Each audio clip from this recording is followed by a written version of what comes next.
Hello friends. तो आज के इस लेक्चर के माध्यम से एक और नए चैप्टर को स्टार्ट करने वाले हैं क्लास 12th का, जिसका नाम है चैप्टर 5 मैग्नेटिज्म एंड मैटर। तो जैसे कि आप सभी को पता है, चैप्टर को डिटेल में हर एक टॉपिक को स्टडी करने से पहले हम लोग पूरे चैप्टर का डिटेल सिलेबस पहले देखते हैं हम लोग। तो उसी सिलेबस के बारे में हम लोग चर्चा करने वाले हैं। तो यहाँ पर चैप्टर 5 जो है, इसको 2 पार्ट में कैटेगराइज किया गया है, जिसमें से फर्स्ट पार्ट है आप लोग का मैग्नेटिज्म,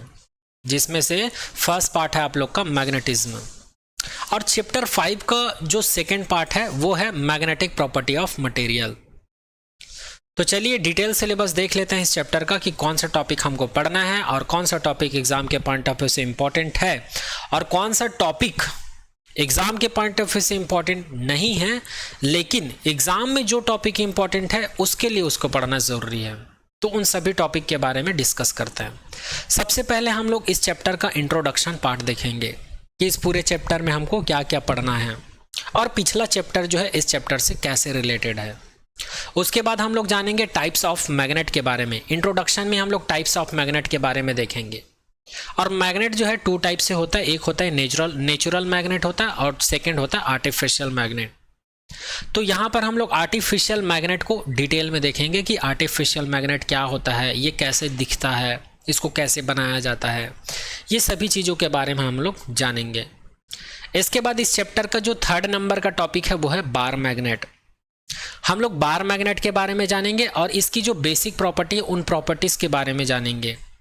और साथ ही यहाँ पर हम लोग इसके बारे में भी पढ़ेंगे जो सोलेनॉइड होता है, जो बार मैग्नेट होता है और जो सोलेनॉइड होता है, ये दोनों एक दूसरे के इक्विवेलेंट कैसे होते हैं, इन सभी के बारे में भी जानेंगे। इसके बाद इस चैप्टर का 4th नंबर का जो टॉपिक है वो है some important definition related to magnetism.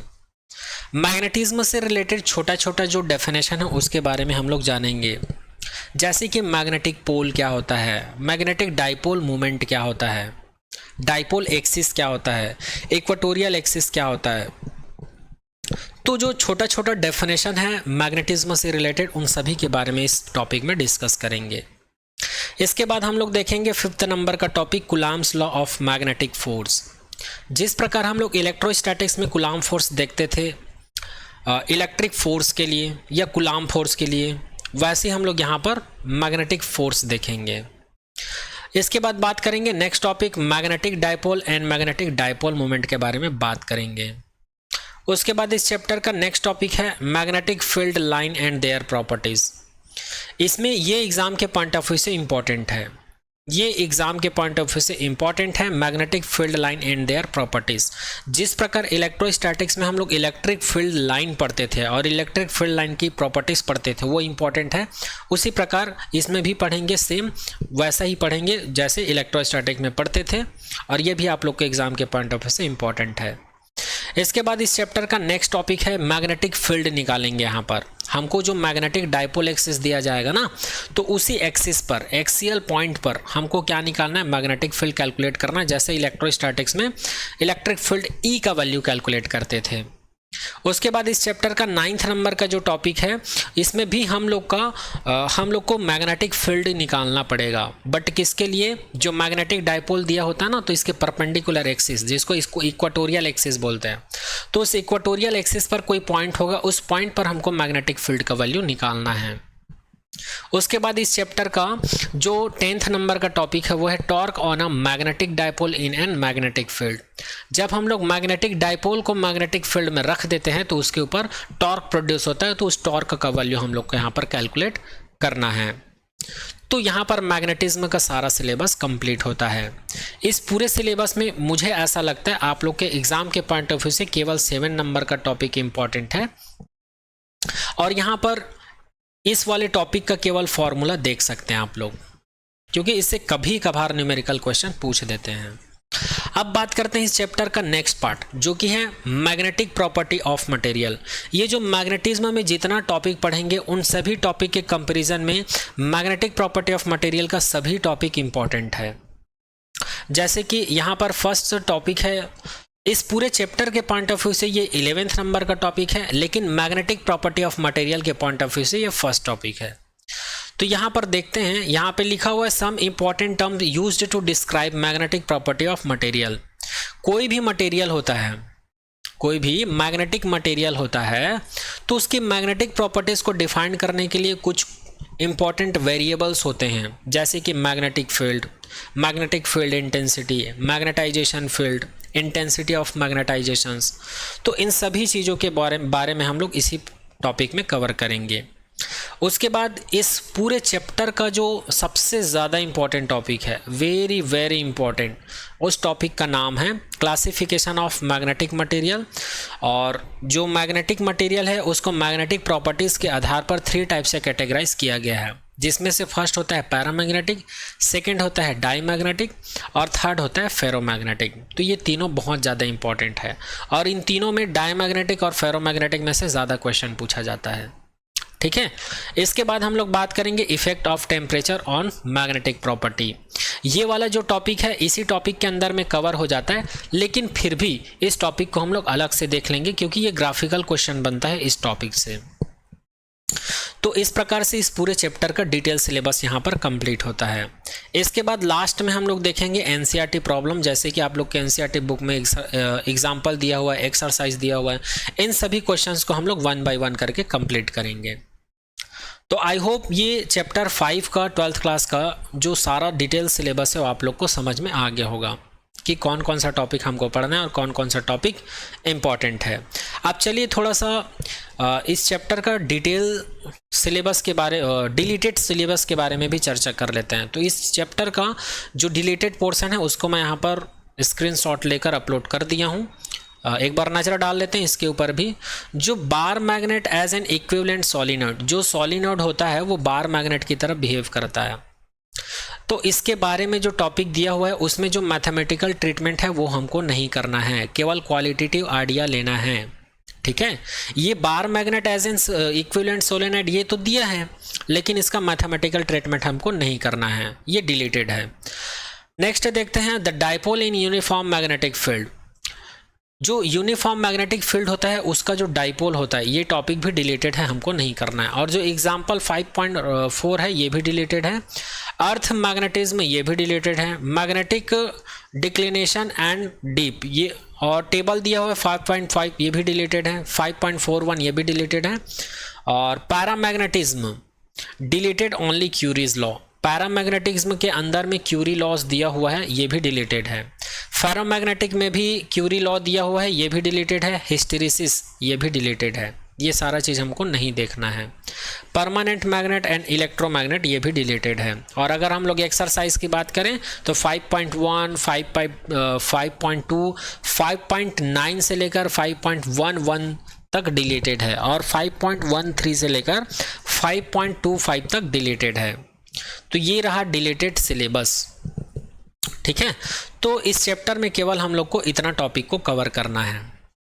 तो चलिए आज के इस लेक्चर के माध्यम से हम लोग इस चैप्टर के फर्स्ट टॉपिक को स्टार्ट करते हैं, जो कि इंट्रोडक्शन, और सेकंड टॉपिक है आर्टिफिशियल। इन दोनों टॉपिक को आज के इस लेक्चर में कवर करते हैं। तो चलिए स्टार्ट करते हैं।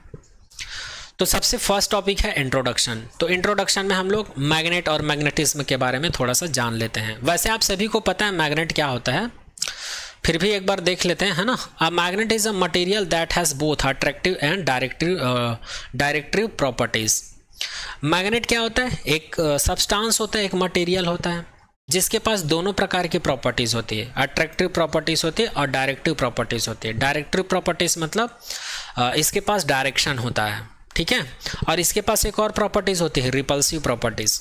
तो रिपल्सन की प्रॉपर्टीज़ कब होता है वो आगे हम लोग देखेंगे। वैसे भी आप लोग को पता होगा, अगर दोनों का पोल सेम सेम होता है तब रिपल्सन होता है, अपोजिट होता है तो अट्रैक्शन होता है। और इन दोनों के अलावा एक और प्रॉपर्टी होती है जिसको डायरेक्टिव प्रॉपर्टी बोलते हैं, क्योंकि इसके पास डायरेक्शन होता है और मैग्नेटिक फील्ड का डायरेक्शन जो है नॉर्थ से साउथ कंसिडर किया जाता है। It attract small piece of iron, nickel, cobalt, ETC। ये भी मैग्नेट का एक प्रॉपर्टी है। मैग्नेट के पास हम लोग स्मॉल आयरन, निकिल, कोबाल्ट ये सब को रखते हैं तो वो इसको क्या कर लेते हैं, अट्रैक्ट कर लेते हैं। This property of attraction is called magnetism. और जो मटेरियल इस टाइप की प्रॉपर्टीज रखते हैं उसको कहा जाता है मैग्नेटिज्म। उसको क्या कहा जाता है? मैग्नेटिज्म। एक बार और रिपीट कर देता हूँ, मैग्नेट क्या होता है? एक मटेरियल होता है। मैग्नेट क्या होता है? एक मटेरियल होता है जिसके पास अट्रैक्शन और डायरेक्टिव प्रॉपर्टीज होती है। जबकि मैग्नेटिज्म क्या होता है? किसी भी मैग्नेटिक मटेरियल को मैग्नेटिक फील्ड में रखने पर वो उसको अट्रैक्ट कर लेते हैं। तो जो अट्रैक्ट करने की जो प्रॉपर्टी है उसी प्रॉपर्टी को क्या कहा जाता है? मैग्नेटिज्म कहा जाता है। या किसी बॉडी को मैग्नेटाइज करने की प्रॉपर्टीज को क्या कहा जाता है? मैग्नेटिज्म। जैसे कि ये मैग्नेटिक फील्ड है, अब कोई मैग्नेटिक मटेरियल है मेरे पास, जैसे कि आयरन है, तो इस आयरन को मैं इस मैग्नेटिक फील्ड में रख देता हूँ तो ये क्या हो जाता है? मैग्नेटाइज हो जाता है। तो इसी प्रॉपर्टीज को हम लोग मैग्नेटिज्म कह सकते हैं। ठीक है, इसको भी हम लोग मैग्नेटिज्म कह सकते हैं, कोई दिक्कत नहीं। आगे लिखा हुआ है नेक्स्ट पॉइंट में, the Englishman William Gilbert was the first to investigate the phenomenon of magnetism using scientific method. एक साइंटिस्ट थे जिनका नाम था विलियम गिलबर्ट और ये इंग्लैंड के रहने वाले थे। इंग्लिशमैन मतलब इंग्लैंड के रहने वाले थे। सबसे पहले उन्होंने मैग्नेटिज्म की घटना को ढूंढा था या मैग्नेटिज्म के ऊपर इन्होंने इन्वेस्टिगेट किया था, खोजबीन किया था इन्होंने। किस मेथड से? साइंटिफिक मेथड से। ठीक है, साइंटिफिक मेथड का मतलब ये है कुछ साइंटिस्ट जो पहले से डिस्कवर कर चुके थे लेकिन कंप्लीट नहीं कर पाए हैं, है ना, और एक सिस्टमेटिक वे में जो वाकई में वेरीफाइड हो चुका है उसको हम लोग साइंटिफिक मेथड कहते हैं, है ना। आगे बात करते हैं, it was William Gilbert who in his book D magnet of 1600 first suggested that the earth itself was a hug magnet causing the alignment of compass needle। सबसे पहले विलियम गिलबर्ट ये वही साइंटिस्ट हैं जिन्होंने एक बुक है जिसका नाम है डी मैग्नेट। एक बुक है, बुक का नाम है डी मैग्नेट। इस बुक को लिखा था, या इस बुक में डी मैग्नेट नाम का एक बुक है। इस बुक से उन्होंने ये सजेस्ट किया था। कब सजेस्ट किया था? 1600 की बात है। 1600 की बात है जब इस नाम के साइंटिस्ट ने अपने इस डी मैग्नेट बुक के माध्यम से सजेस्ट किया था। इस बुक को लिखने के बाद या जो भी उन्होंने किया था, जो भी लिखा था इसमें, उसके बाद इन्होंने सजेस्ट किया था कि अर्थ एक बहुत बड़ा मैग्नेट की तरह बिहेव करता है। और ये आप लोगों ने बचपन में पढ़ा भी होगा कि हमारा मैग्नेट जो है हमारा अर्थ जो है मैग्नेट की तरह बिहेव करता है। ठीक है, causing the alignment of compass needles. और यही कारण है कि जो कंपास नीडल आता है वो नॉर्थ टू साउथ डायरेक्शंस में क्या हो जाते हैं? अलाइन हो जाते हैं या शिफ्ट हो जाते हैं। ठीक है, आगे देखते हैं, experimentally found that when suspended freely a thin long piece of magnets come to rest nearly the geographical north to south direction। Experimentally ये पाया गया है कि जब भी हम लोग किसी मैग्नेट को फ्रीली लटका देते हैं या छोड़ देते हैं तो हमेशा नॉर्थ टू साउथ डायरेक्शन में शिफ्ट होता है। जैसे कि अभी यहाँ पर मैं बता रहा था, जैसे कि कंपास नीडल में भी इंडिकेटर लगा होता है जो कि नॉर्थ डायरेक्शन को ही हमेशा इंडिकेट करता है, वैसे ही मैग्नेट जो है नॉर्थ से साउथ डायरेक्शन में शिफ्ट हो जाता है। इसका रीज़न क्या है? इसका रीज़न है हमारा अर्थ खुद एक मैग्नेट की तरह बिहेव करता है, जिसके बारे में विलियम गिलबर्ट ने डी मैग्नेट नाम का एक बुक था उसमें इसके बारे में जिक्र किया था। कब? 1600 की बात है। चलिए आगे बात करते हैं। तो यहाँ पर जो इस चैप्टर का magnetism and magnetic property of material chapter का जो इंट्रोडक्शन पार्ट है यहाँ पर ख़त्म होता है। अब आगे बात करते हैं हम लोग इस चैप्टर का सेकंड टॉपिक के बारे में जिसका नाम है आर्टिफिशियल मैग्नेट। आर्टिफिशियल मैग्नेट क्या होता है चलिए जानते हैं। चूँकि जो मैग्नेट जो है टू टाइप के होते हैं, ऑलरेडी मैं बता चुका हूँ, जिसमें से फर्स्ट होता है नेचुरल मैग्नेट, सेकेंड होता है आर्टिफिशियल मैग्नेट। तो नेचुरल मैग्नेट वो मैग्नेट होता है जो हमको नेचर से मिलता है, ठीक है। बट आर्टिफिशियल मैग्नेट की ज़रूरत क्यों पड़ी जब नेचुरल मैग्नेट होता है? तो नेचुरल मैग्नेट क्या होता है? जो नेचर से मिलता है। बट नेचर से जो मैग्नेट मिलता है उसमें मैग्नेटिक प्रॉपर्टी उतनी ज़्यादा नहीं होती कि हम लोग उसको अपने आधुनिक युग में, मॉडर्न जनरेशन में अभी हम लोग उसको अच्छे से यूज़ कर पाएँ। इसलिए उसकी मैग्नेटिक प्रॉपर्टी या मैग्नेटिज्म को बढ़ाने के लिए उसको मैग्नेटाइज किया जाता है या उसमें कुछ ऐसा मिश्रण किया जाता है, एडॉप्टेशन किया जाता है, इम्प्योरिटीज ऐड किया जाता है जिससे कि उसकी अट्रैक्शन या डायरेक्टिव प्रॉपर्टी में इंक्रीज होता है, ठीक है। तो इस वजह से हम लोग को नेचुरल मैग्नेट के बजाय आर्टिफिशियल मैग्नेट की ज़रूरत पड़ी। ठीक है, तो जो मैग्नेट हम लोग को नेचर से मिलता है उस मैग्नेट को कहा जाता है नेचुरल मैग्नेट, और जो इंसानों के द्वारा बनाया जाता है उसको कहा जाता है आर्टिफिशियल मैग्नेट। और वही चीज़ यहाँ पर लिखा हुआ है, generally the natural magnet are not strong enough magnetically and have inconvenient shapes. जो अभी मैं बता रहा था वही चीज़ यहाँ पर लिखा हुआ है, जो नेचर से हमको मैग्नेट मिलता है वो उतना स्ट्रांग नहीं होता है मैग्नेटिकली, और उनका शेप भी इनकन्वीनियंट होता है, मतलब उसका शेप जो है सुविधाजनक हमको नहीं मिलता है, जैसा हमको चाहिए वैसा नहीं मिलता है। आगे लिखा है the piece of iron and other magnetic material can be made to acquire the properties of natural magnet, such magnet are called artificial magnet. तब इंसानों द्वारा क्या किया गया, जो आयरन पीस होता है और जो अदर मैग्नेटिक मटेरियल होता है उसको क्या करते हैं, नेचुरल मैग्नेट से उसमें मैग्नेटिज्म, नेचुरल मैग्नेट्स के थ्रू उसको क्या किया जाता है, मैग्नेटाइज करके एक नया मैग्नेट बनाया जाता है। तो उस प्रकार से बनाया गया जो नया मैग्नेट मिलता है उसी मैग्नेट को कहा जाता है आर्टिफिशियल मैग्नेट। ओके, चलिए आगे बात करते हैं। They are generally available in the following forms. जो आर्टिफिशियल मैग्नेट है उनके कितने टाइप्स हैं और वो कौन कौन से फॉर्म्स में हमको मिलता है उसके बारे में जानते हैं। तो आप लोगों ने बार मैग्नेट का नाम सुने ही होंगे, है ना। फर्स्ट होता है बार मैग्नेट, ये एक प्रकार का आर्टिफिशियल मैग्नेट है जो कि यहाँ पर डायग्राम में आप लोग देख पा रहे होंगे। ये एक बार मैग्नेट है जो एक रॉड की तरह होता है, छोटा सा रहता है ना। ये साइज जो है हम लोग के ऊपर डिपेंड करता है कि हमको छोटा चाहिए कि बड़ा चाहिए। ठीक है, तो यहाँ पर लिखा हुआ है it is bar of circular और rectangular cross section. Bar magnet एक ऐसा मैग्नेट होता है जो कि जिसका क्रॉस सेक्शन एरिया सर्कुलर भी हो सकता है और रेक्टेंगुलर भी हो सकता है। ठीक है, आप लोगों ने बचपन में देखा भी होगा, ये जो बार मैग्नेट है ये कुछ ऐसा दिखता है, ये रेक्टेंगुलर क्रॉस सेक्शन एरिया का है। ठीक है, ये रेक्टेंगुलर क्रॉस सेक्शन एरिया का है। सेकंड बात करते हैं मैग्नेटिक नीडल, जिसके बारे में हम लोग बार बार चर्चा कर चुके हैं। जैसे कि आप लोग देख पा रहे हैं मैग्नेटिक नीडल, इसमें नॉर्थ पोल होता है और साउथ पोल होता है, और इसको एक डंडी से ऐसे फिक्स कर दिया जाता है और ये रोटेशन होता है ना। मैग्नेटिक फील्ड में इसको ले जाने पर इसमें डिफ्लेक्शन प्रोड्यूस होता है। चलिए मैग्नेटिक नीडल यहाँ पर क्या लिखा हुआ है देख लेते हैं। It is a thin magnetized steel needle having pointed ends and its pivoted at its centre so that it is free to rotate in a horizontal plane. Okay, तो ये कैसे यहाँ पर जो दिखाया गया है इसी चीज़ को यहाँ पर लिखा हुआ है। ठीक है, नेक्स्ट बात करते हैं horse shoe magnet. Horse shoe magnet का मतलब ये है, जो हॉर्स होते हैं उनके पैर में या उनके पैर में जो जिसको हम लोग नाल बोलते हैं, घोड़ा नाल बोलते हैं, तो उसमें जो लोहा लगा रहता है उसका शेप कैसे रहता है, ऐसे ही रहता है ना। तो इसीलिए इस शेप के मैग्नेट को क्या कहा जाता है, हॉर्स शू मैग्नेट कहा जाता है। और यहाँ पर लिखा भी है it has the shape of horseshoe thus it has been named so. जो घोड़े के पैर में लगा रहता है जिसको हम लोग नाल बोलते हैं उसी को यहाँ पर हॉर्स शू बोला गया है, तो उसी के शेप में मैग्नेट होता है, इस वजह से इसको हॉर्स शू मैग्नेट का नाम दिया जाता है।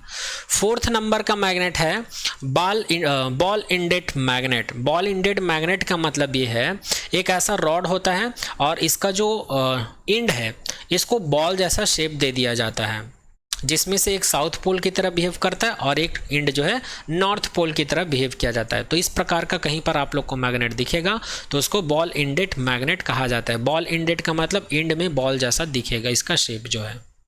और इसी चीज़ को यहाँ पर लिखा हुआ है it is a thin bar of circular cross section ending in 2 spherical balls. तो यहाँ पर आर्टिफिशियल मैग्नेट भी कंप्लीट होता है। आई होप ये सारा पॉइंट आप सभी को समझ में आ गया होगा। अब चलिए इस चैप्टर के नेक्स्ट टॉपिक के बारे में बात करते हैं, जिसका नाम है बार मैग्नेट। अब यहाँ पर हम लोग समझेंगे बार मैग्नेट। अभी हम लोग जितना पढ़ रहे हैं इस चैप्टर का इंट्रोडक्शन, आर्टिफिशियल मैग्नेट, और अभी हम लोग बार मैग्नेट के बारे में जानने वाले हैं, तो ये सभी एग्ज़ाम के पॉइंट ऑफ व्यू से इम्पॉर्टेंट नहीं है, लेकिन मैग्नेट के बारे में एग्ज़ाम के पॉइंट ऑफ व्यू से जो इम्पोर्टेंट टॉपिक पढ़ेंगे उन सभी को जानने के लिए ये सब जानना ज़रूरी है। ये सभी का इन्फॉर्मेशन या जानकारी होना चाहिए आप लोगों को। इसलिए ये सभी चीज़ को मैं बता रहा हूँ, ठीक है। तो चलिए स्टार्ट करते हैं। इस चैप्टर का 3rd नंबर का टॉपिक है जिसका नाम है bar magnets and its basic property and bar magnet as in solenoid. तो इस 3rd नंबर के टॉपिक में टोटल 3 टॉपिक्स कवर करेंगे, जिसमें से फर्स्ट टॉपिक होगा वो है बार मैग्नेट, सेकेंड टॉपिक होगा बार मैग्नेट की प्रॉपर्टीज, और थर्ड टॉपिक होगा जो बार मैग्नेट है ये सोलेनॉइड की तरह बिहेव करता है, या सोलेनॉइड के थ्रू जो हम लोग को मैग्नेटिक फील्ड मिलता है वो जो है बार मैग्नेट की तरह बिहेव करता है। इसीलिए इसको बोला जाता है bar magnet as equivalent of solenoid, ऐसा बोला जाता है, या फिर solenoid as in bar magnet ऐसा बोला जाता है। तो इनके बारे में भी देखेंगे। तो चलिए सबसे पहले हम लोग बात करते हैं बार मैग्नेट। बार मैग्नेट के बारे में तो अभी कुछ देर पहले बात किए थे हम लोग, है ना। बार मैग्नेट एक ऐसा मैग्नेट होता है जिसका क्रॉस सेक्शन एरिया क्या होता है, सर्कुलर होता है या फिर रेक्टेंगुलर होता है, जिसके पास 2 पोल्स होते हैं, एक साउथ पोल होता है, एक नॉर्थ पोल होता है, ठीक है। और वही चीज़ यहाँ पर लिखा हुआ है। नेक्स्ट बात करते हैं basic property of bar magnet. तो बार मैग्नेट के पास क्या क्या प्रॉपर्टीज होती है, तो सबसे फर्स्ट प्रॉपर्टीज होती है अट्रैक्टिव प्रॉपर्टीज। सबसे फर्स्ट प्रॉपर्टीज क्या होती है, अट्रैक्टिव प्रॉपर्टीज। लाइक यहाँ पर हम लोग कंसिडर कर लेते हैं हमारे पास बार मैग्नेट है, और जैसे ही मैग्नेटिक मटेरियल के छोटे छोटे बुरादे को इसके पास में रखते हैं ना, तो हम लोग को कुछ इस प्रकार का शेप दिखाई देता है, कुछ इस प्रकार का शेप दिखाई देता है। क्यों? क्योंकि ये सभी को अट्रैक्ट करते हैं। तो जहाँ पर सबसे ज़्यादा अट्रैक्शन होता है इस मैग्नेट में, वहाँ पर ये सबसे ज़्यादा अट्रैक्ट होकर वहाँ पर चिपक जाते हैं मैग्नेट में। फॉर एग्जांपल मैग्नेटिक बार में नॉर्थ पोल और साउथ पोल इसका जो एंड होता है वहाँ पर अट्रैक्शन फोर्स ज़्यादा होता है। इसीलिए आपको यहाँ पर देखो इसमें जो मटेरियल चिपका हुआ मैग्नेटिक मटेरियल वो ज़्यादा दिख रहा है, और इसका जो सेंटर होता है, सेंटर वाले पार्ट में मैग्नेटिज्म की प्रॉपर्टीज़ या अट्रैक्टिव प्रॉपर्टी कम होती है, इसलिए इस एरिया में देखो आप लोग को कम मैग्नेटिक मटेरियल दिखाई दे रहा होगा। तो ये किसकी प्रॉपर्टी है, ये बार मैग्नेट की एक प्रॉपर्टी है। तो आई होप ये पॉइंट आप लोग को समझ में आया होगा। चलिए नेक्स्ट बात करते हैं, डायरेक्टिव प्रॉपर्टी की बात करते हैं। तो डायरेक्टिव प्रॉपर्टी क्या होता है, जब भी हम लोग बार मैग्नेट को फ्रीली लटकाकर छोड़ देते हैं तो ये जो है नॉर्थ टू साउथ पोल में शिफ्ट हो जाता है। मतलब हमारा जो अर्थ है, तो अर्थ भी एक मैग्नेट की तरह बिहेव करता है। तो अर्थ का जो नॉर्थ डायरेक्शन है उधर नॉर्थ पोल शिफ्ट हो जाता है, और साउथ की तरफ साउथ जो है, मतलब नॉर्थ साउथ डायरेक्शन में ये मैग्नेट जो है क्या हो जाता है, शिफ्ट हो जाता है, और इसी को डायरेक्टिव प्रॉपर्टी कहते हैं, जिसको मैं ऑलरेडी बता चुका हूँ। अब magnet point north to south when freely suspended. Next property की बात करते हैं, like poles repels and unlike poles attract. ये भी बता चुका हूँ मैं। जब भी 2 मैग्नेटिक बार के सेम पोल को पास में लाते हैं तो यहाँ पर रिपल्सन होता है, और जब भी 2 मैग्नेट के अपोजिट पोल को पास में लाते हैं जैसे कि एस और एन, तो यहाँ पर अट्रैक्शन होता है। तो इसी को बोला गया है, जब सेम पोल्स होते हैं तो रिपल होता है, और अलग अलग पोल्स होता है तो अट्रैक्शन होता है। नेक्स्ट बात करते हैं 4th नंबर की, magnetic poles always exist in pair. जो बार मैग्नेट होता है ये हमेशा पेयर्स में पाया जाता है। इसका जो magnetic pole always exist in pair, मतलब किसी भी मैग्नेट में आप देखें तो उसमें 2 ही पोल होंगे, चाहे उसको कितने भी टुकड़ों में आप डिवाइड उसको क्यों ना कर दें। जैसे कि नॉर्थ साउथ, इसको फिर 2 टुकड़े में बांटें, फिर यहाँ पर 2 पोल प्रोड्यूस हो गया, एक नॉर्थ एक साउथ, एक नॉर्थ एक साउथ, फिर इसको 2 टुकड़े में हम लोग क्या करते हैं, डिवाइड करते हैं, फिर से यहाँ पर north south north south north south, ये तो इसमें इसको इनफाइनाइट तरीके से भी अगर आप डिवाइड कर देंगे तब भी इसमें हमेशा पेयर ही, जो पोल है वो पेयर में ही मिलेंगे, एक नॉर्थ मिलेगा एक साउथ मिलेगा। तो इसी को कहा जाता है magnetic poles always exist in pair. Next बात करते हैं 5th नंबर का टॉपिक है जिसका नाम है मैग्नेटिक इंडक्शन। तो मैग्नेटिक इंडक्शन क्या होता है, a magnet induced magnetism in a magnetic substance placed near it. This phenomenon is called magnetic induction. तो मैग्नेटिक इंडक्शंस का बोलने का मतलब ये है, जब किसी मैग्नेटिक मटेरियल को हम लोग मैग्नेटिक फील्ड में रखते हैं तो वो क्या हो जाता है, मैग्नेटाइज हो जाता है, मतलब उस मटेरियल के अंदर में मैग्नेटिक फील्ड प्रोड्यूस हो जाता है। तो इसी प्रोसेस को ही या इसी घटना को ही क्या कहा जाता है, मैग्नेटिक इंडक्शन कहा जाता है। उसी चीज़ को यहाँ पर लिखा हुआ है कि कोई भी मैग्नेटिक मटेरियल है, जब उसको मैग्नेटिक फील्ड में रखते हैं तो उस मटेरियल में क्या हो जाता है जी, वो मैग्नेट की तरह बिहेव करता है, या मैग्नेटिक फील्ड इंड्यूस हो जाता है या मैग्नेटाइज हो जाता है। तो उसी घटना को क्या कहा जाता है, मैग्नेटिक इंडक्शन कहा जाता है। इंडक्शंस का मतलब होता है प्रेरण या प्रेरित हो जाना। क्या प्रेरित हो जाना? मैग्नेटिक प्रॉपर्टी प्रेरित हो जाना। किसमें? मैग्नेटिक मटेरियल में। चलिए नेक्स्ट आगे बात करते हैं। अब आगे बात करेंगे कि जो बार मैग्नेट होता है ये सोलेनॉइड की तरह बिहेव क्यों करता है, या फिर इसी को बोल सकते हैं bar magnet as an equivalent solenoid. ठीक है, तो बार मैग्नेट की सारी प्रॉपर्टीज को हम लोग पढ़ लिए हैं। अब बात करते हैं सोलेनॉइड की। तो सोलेनॉइड क्या होता है इसको भी हम लोग पिछले लेक्चर में अच्छे से देख चुके हैं, है ना। तो सबसे पहले हम लोग बार मैग्नेट देखते हैं। तो कंसीडर कर लेते हैं हमारे पास यहाँ पर बार मैग्नेट है। तो बार मैग्नेट का ये नॉर्थ पोल कंसीडर कर लेते हैं, इसको साउथ पोल, जैसे कि यहाँ पर ऑलरेडी लिखा हुआ है। तो इसमें जो मैग्नेटिक फील्ड लाइन है, याद रखिएगा बार मैग्नेट में जो मैग्नेटिक फील्ड लाइन है इसका डायरेक्शन हमेशा नॉर्थ टू साउथ होता है। मतलब नॉर्थ पोल से ये प्रोड्यूस होता है और एंड कहाँ पे होता है? साउथ पोल पे। जैसे कि आप लोग यहाँ पर देख पा रहे हो ये नॉर्थ पोल है, नॉर्थ पोल से ये जो मैग्नेटिक फील्ड लाइन है ये क्या होता है? स्टार्ट होता है और ख़त्म कहाँ पर होता है? साउथ पोल पर। जैसे इलेक्ट्रोस्टैटिक्स में हम लोग क्या देखे थे जी? Electric field line. Electric field line जो है स्टार्ट कहाँ से होता था? स्टार्ट कहाँ से होता था? मैग्नेटिक इलेक्ट्रिक फील्ड लाइन जो है पॉजिटिव से स्टार्ट होता था और निगेटिव पे जाकर ख़त्म होता था। ऐसा देखे थे कि नहीं? सेम वही यहाँ पर भी हो रहा है। नॉर्थ पोल से magnetic field line north pole से स्टार्ट होता है और साउथ पोल पर जाकर ख़त्म होता है। तो यहाँ पर हमको क्या मिलता है? एक मैग्नेटिक फील्ड लाइन मिलता है जो कि इस प्रकार से आप लोग को दिखाई पड़ता है। और यही चीज़ हम लोग को सोलेनॉइड में भी दिखाई पड़ता था जब हम लोग इलेक्ट्रिक करंट फ्लो करवाते थे। फॉर एग्जांपल यहाँ पर एक सोलेनॉइड है, कंसीडर कर लेते हैं, और हम लोग इसमें करंट इस डायरेक्शन में फ्लो करवाते हैं। और हम लोग को पता है जब हम लोग अपने जो 4 फिंगर है इसको इलेक्ट्रिक फील्ड जो इलेक्ट्रिक करंट है उसके डायरेक्शन में रोटेट करते हैं तो जो अंगूठे का डायरेक्शन वो हमेशा नॉर्थ पोल को रिप्रेजेंट करता है। इसको ऐसे इमेजिन कर सकते हैं। दूसरा तरीका है यहाँ पर साउथ पोल नॉर्थ पोल को जानने का। यहाँ पर जो करंट फ्लो हो रहा है, यदि करंट जो है क्लॉकवाइज जा रहा है तो वहाँ पर साउथ पोल की तरफ बिहेव करता है, और एंटी क्लॉकवाइज जाता है तो नॉर्थ पोल की तरफ बिहेव करता है। तो यहाँ पर हम लोग देख पा रहे हैं यहाँ पर जो करंट जो है कैसे इंटर कर रहा है जी? क्लॉकवाइज इंटर कर रहा है। देखो तो जाहिर सी बात है ये वाला एंड जो है सोलेनॉइड का, ये वाला एंड जो है कैसे बिहेव करेगा? साउथ पोल की तरफ बिहेव करेगा। अब इस वाले टर्म्स में करंट की डायरेक्शन को जानने की ज़रूरत ही नहीं है, क्योंकि ये वाला अगर साउथ पोल की तरफ बिहेव कर रहा है तो 100% दूसरा वाला एंड क्या होगा? नॉर्थ पोल होगा।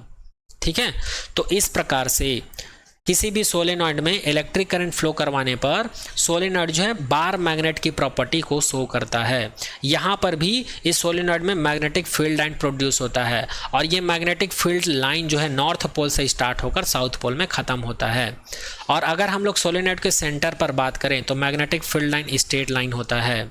जैसे कि यहाँ पर देख पा रहे हैं सेंटर की अगर बात करें, बार मैग्नेट के सेंटर से अगर बात करें तो मैग्नेटिक फील्ड लाइन कैसा होता है? स्ट्रेट होता है। और कर्व और स्फेरिकल की बात करें तो ये नॉर्थ से साउथ आउटसाइड में होता है।